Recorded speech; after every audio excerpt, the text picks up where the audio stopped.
छात्राओं को मेरा नमस्कार। मैं फिर हाजिर हूँ आपके साथ आपकी आज की हिंदी की वर्कशीट लेकर। पाठ में पढ़ना है लखनवी अंदाज, जिसकी करनी है हमें पुनरावृत्ति। कार्यपत्रक आपका 52 है। तारीख है 6/11/2020। यहाँ आपका कक्षा अध्यापक का नाम और यहाँ अपना नाम लिखिएगा। और जो पाठ है आपका लखनवी अंदाज, इसको पढ़ने से पहले मतलब आज की वर्कशीट पढ़ने से पहले हम इसको रिकॉल कर लेते हैं, इसकी कहानी क्या थी। आइए शुरू करते हैं कि लखनवी अंदाज कहानी की शुरुआत कुछ इस तरह होती है। लेखक को अपने घर से थोड़ी दूर कहीं जाना था। लेखक ने भीड़ से बचने, एकांत में किसी नई कहानी के बारे में सोचने व ट्रेन की खिड़की से बाहर के प्राकृतिक दृश्यों को निहारने के लिए लोकल ट्रेन के सेकंड क्लास का कुछ महंगा टिकट खरीद लिया।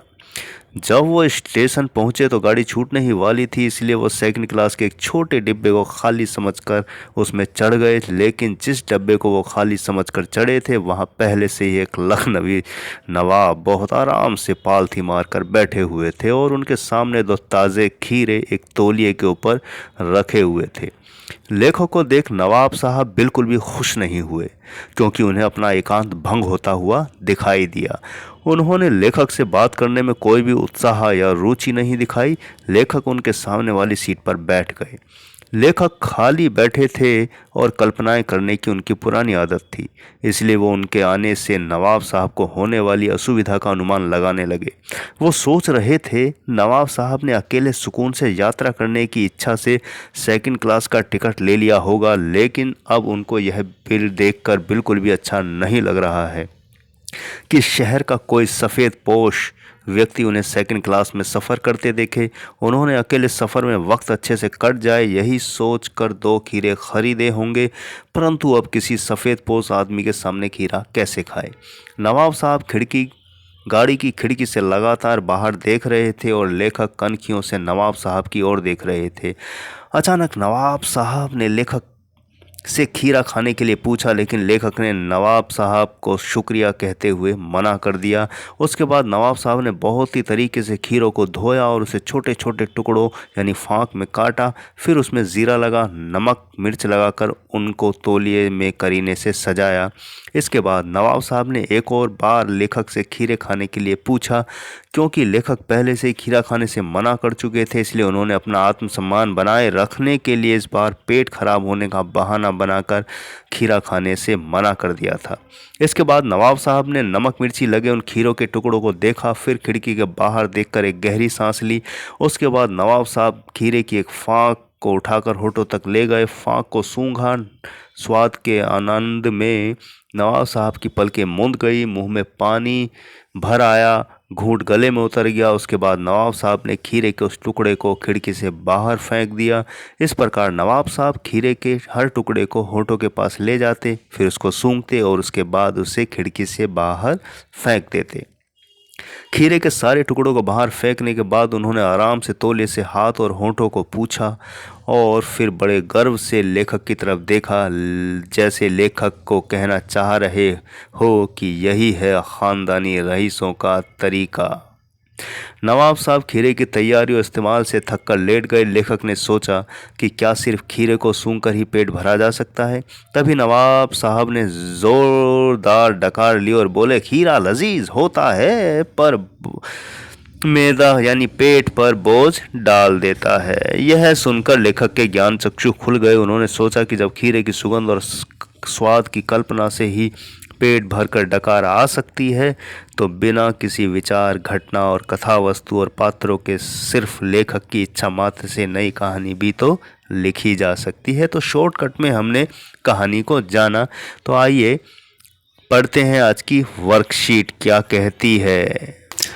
तो आइए प्यारे बच्चों, कहानी का एक संक्षिप्त रूप में जानने के बाद हम पढ़ते हैं कि संदर्भ पाठ आपका 12 है। पुनरावृत्ति लखनवी अंदाज पाठ की है। लेखक हैं यशपाल। क्षितिज भाग 2। निम्नलिखित अंश को ध्यानपूर्वक पढ़िए और पूछे गए प्रश्नों का उत्तर दीजिए। व्यंग्य साहित्य एक प्रकार है, विधा है, जिसमें हास्य भाव में महत्वपूर्ण बातें कह दी जाती हैं और सामने वाले या सुनने वाले को बुरा भी नहीं लगता। लखनवी अंदाज पाठ यशपाल जी द्वारा लिखित एक व्यंग्य है। प्रस्तुत व्यंग्य पाठ में पतनशील सामंती समाज यानी जमींदार वर्ग पर कटाक्ष करते हुए लेखक ने कहा है कि यह वर्ग वास्तविकता से बेखबर बनावटी जीवन शैली का आदी है यानी हैबिचुअल है। लेखक ने इसे परजीवी संस्कृति कहा है। इस पाठ में लेखक ने लखनऊ के नवाब की दिखावटी जिंदगी का वर्णन किया है, जो रेलगाड़ी में यात्रा करते हैं, समय बिताने और शौक के लिए खीरा खरीदते हैं और सामने बैठे लेखक से खीरा खाने के लिए पूछते हैं। लेखक के मना करने पर उसे खीरे को धोते हैं, पोंछते हैं, करीने से काटते हैं, फिर जीरा मिला नमक और मिर्च छिड़कते हैं और पुनः लेखक से लेने का आग्रह करते हैं। लेखक पहले इनकार किए जाने के संकोचवश मुंह में पानी आने के बावजूद भी मना करते हैं।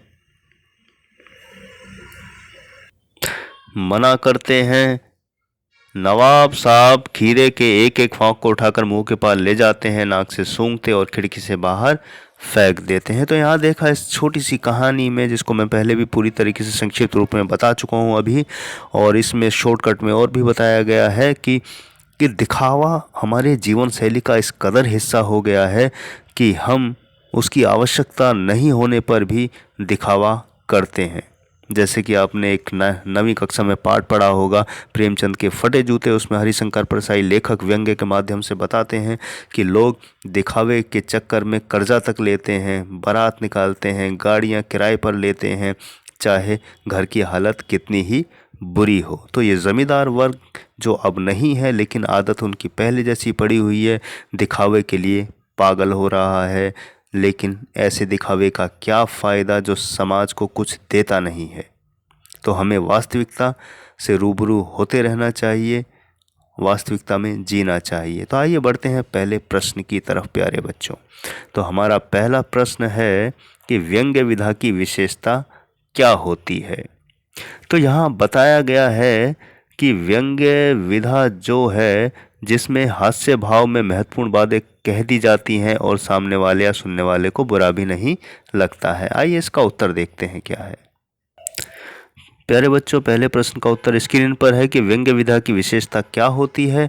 तो व्यंग्य विधा में हास्य भाव में महत्वपूर्ण बातें कह दी जाती हैं और सामने वाले या सुनने वाले को बुरा भी नहीं लगता। यही अंदाज और तरीका होता है व्यंग्य विधा का कि हंसी मजाक में बहुत खास बातें कह दी जाती हैं और सामने वाले को सुनकर भी बुरा नहीं लगता और वो समझ भी जाता है। तो आइए बढ़ते हैं दूसरे प्रश्न की तरफ।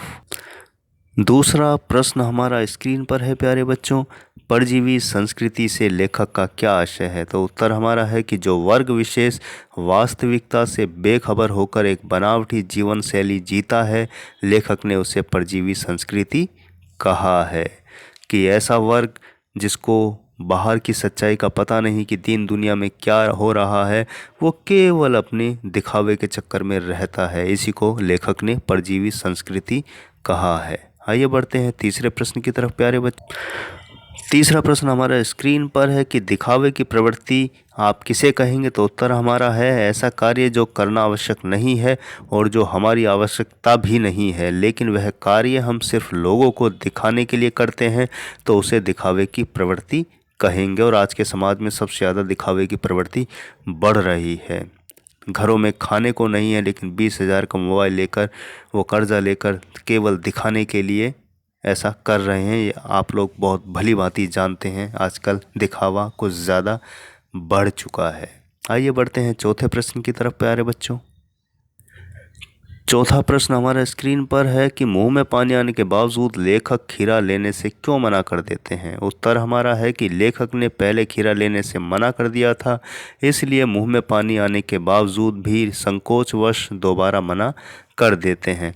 आपके साथ भी लगभग ऐसा ही होता होगा कि हम जब फॉर्मेलिटी के तौर पर, औपचारिकता के तौर पर किसी के घर जाते हैं और वो कुछ खाने पीने को पूछते हैं तो हम मना कर देते हैं, लेकिन जब सामने टेबल पर रखा होता है तो अब संकोच इतना हो जाता है कि पहले मना कर चुके हैं तो अब कैसे इनसे खाना मांग लें या खाने को कह दें, इसलिए लेखक ने भी संकोचवश मना कर दिया।